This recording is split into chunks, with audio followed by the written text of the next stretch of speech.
let me give you a few of my ideas on why I think there is real value to these things. But energy that you're using and the process in which it gets transformed into a Bitcoin is valuable. That process of trustlessness is real value. And I agreed, based on using the token, that that is valuable because it gives us a number of features that you can't get elsewhere on the internet, such as I can give you something, you know that I no longer have it, and there's no way to disintermediate that process.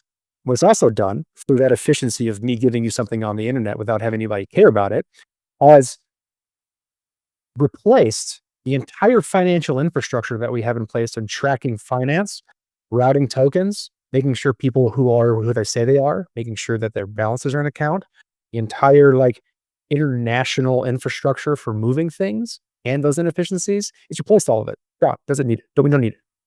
So that's a lot of value that we pump into the traditional financial system just to make sure it does kind of what Bitcoin does naturally. Well, and it can only do that because of the mining process. So there's one argument for it doesn't have value.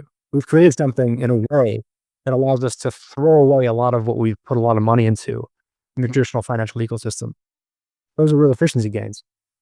The next one would be we've created the ability to quantify value that has previously yet to be able to be quantified.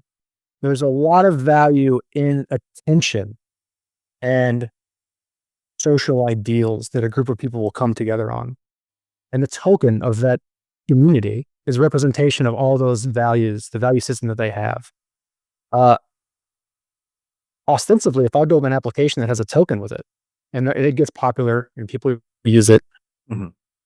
and it's equivalent, that token says equivalent to something like Reddit karma. I now have the ability to take that karma and buy my groceries with it.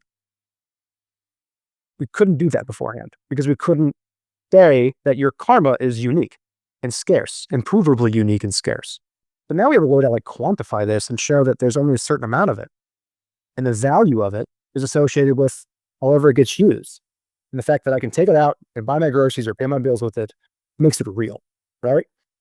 And then you have kind of market forces to identify what that value actually is based on how many people use it and so on and so forth. So that's the second argument I'd make, is that we've created the ability to quantify things that we couldn't quantify before with respect to value, which really expands the idea of value and how people spend their time and attention, and then how they'll use that earned value through their contributions to that community to do something else that's irrelevant, that's completely different.